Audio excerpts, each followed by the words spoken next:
So I want to give you a brief overview of where we are to date. The survey has been open since we kicked off our process in October, and to date we have 270 respondents. We're hoping to get more, but we have had an uptick, and then it's kind of evened off. But out of the respondents, this is the demographics of those who have responded to date. 40% of the respondents are current undergraduate students.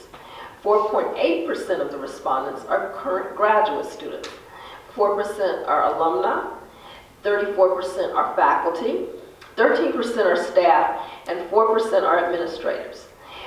When asked if affiliated with the College of Arts and Sciences, 81% are affiliated with the College of Arts and Sciences. We've asked about the draft mission statement, how many agreed.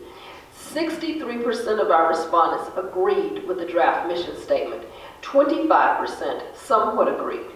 And when we asked if there were any changes to this mission statement, 63% had no changes. When presented with the draft vision statement, 59% of the respondents agreed with the draft vision statement, with 30% somewhat agreeing, and 65% of the respondents said they had no changes. Then we presented priorities that were tied to Howard First and other priorities of the college. And this was a split, a 50-50 split.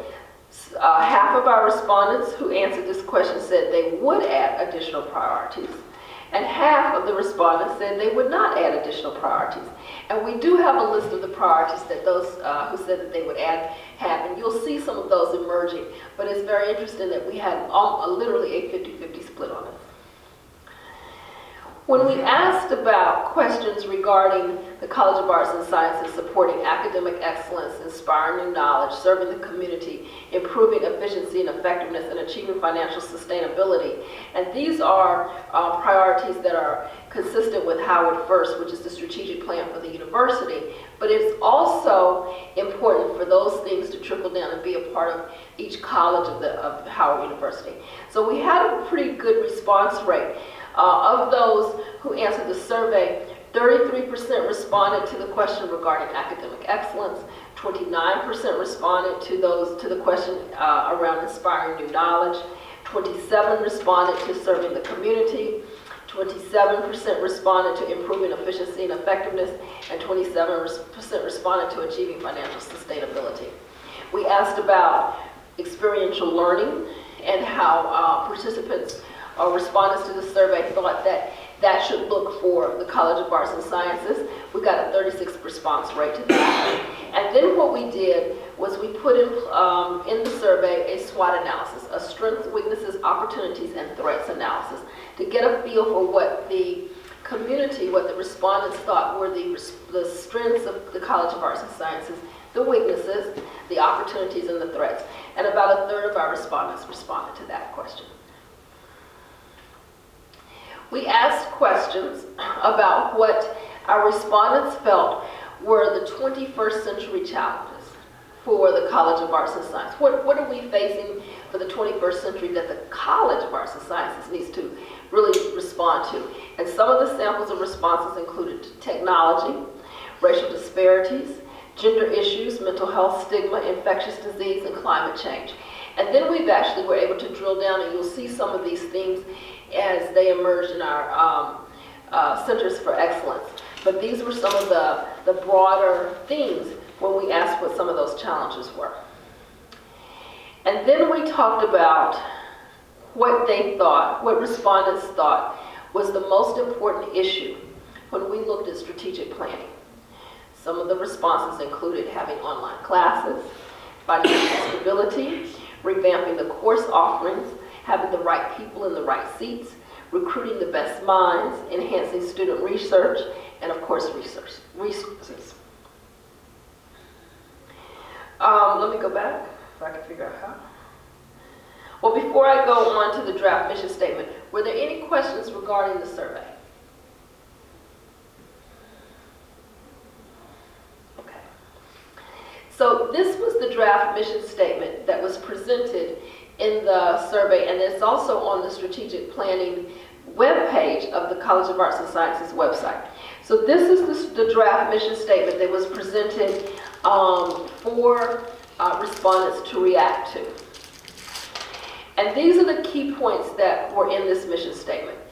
The mission of COAS is to provide students with a distinguished education that facilitates self-discovery and preparation to lead, create, discover, apply knowledge to local and global real-world problems, to contribute solutions to human, social, and scientific problems, generate and disseminate critical thinking and critical consciousness, and to create a haven for intellectual curiosity and a nurtured environment for all students. The majority of the respondents agreed with this mission statement, and most had no changes to this. So we thought that as we looked at ensuring that the mission statement was reflective of the ideas of the respondents and the stakeholders for the College of Arts and Sciences, what we're getting overwhelmingly is, yes, it is.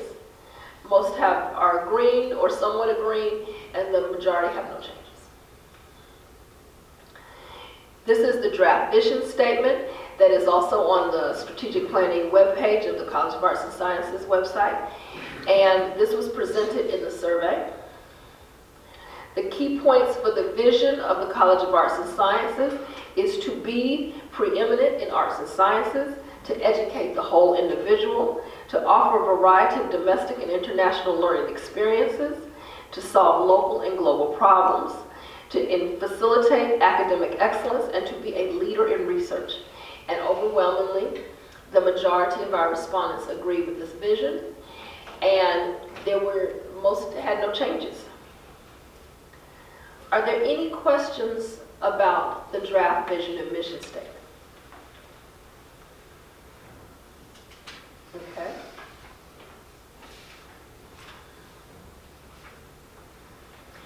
Now, since we have no questions about that, the next goal and the next steps of the task force and the stakeholders were really to look at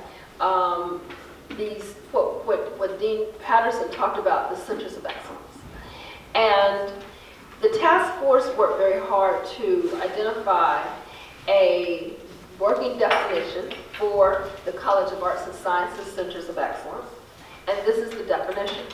A College of Arts and Science Centers of Excellence is an interdisciplinary and interdivisional center that focuses on research, best practices, and training, guided by rules of change, and led by one of 3 divisions, but incorporates all divisions in its focus area. So given that definition that the task force worked with and presented through listening posts and these town hall meetings and the survey, there were criteria that the task force came up with for these centers of excellence.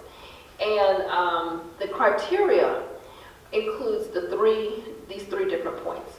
A center, and I think this speaks to some of your questions, a center should have the potential to make a significant impact on a grand challenge of the 21st century. A center should have the space to accommodate interdisciplinary research and education by faculty from among 3 future COAS divisions, humanities, natural sciences, and social sciences, to make them truly interdivisional. A center should have high potential of attracting external funding for its ongoing operation and for being a significant contributing enterprise for the College of Arts and Sciences. Any thoughts about that?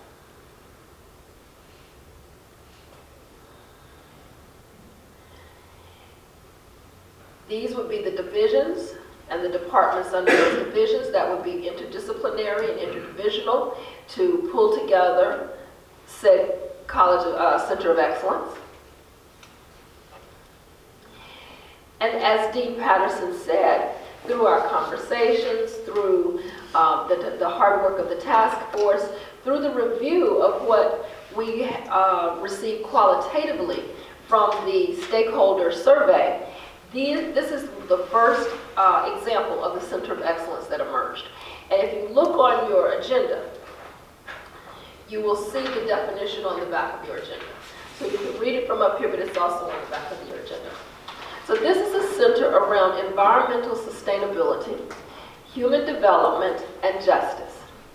So the grand challenge that this center would address is this. With a world population of nearly 8 billion people, the Earth's ecological and non-renewable resources are severely threatened and stretched. Additionally, access to education remains limited from a global perspective. In order to address these and related challenges, more scientific and technological advances are needed for the production and distribution of resources to address these needs sustainably. New structures, procedures, and networks are also needed to ensure that African diasporic communities are treated equitably as environmental and resource stresses mount and threaten human security. This center will focus on developing technology related to energy, food and water, along with different social and political institutions and modalities of delivering necessities and opportunities for human and social advancement. Okay. Now, you see a description on the back of your agenda. And what we'd like to do is take a little bit of time and get your feedback and your thoughts on this center, the focus, and particular projects that you think should emerge from this particular issue.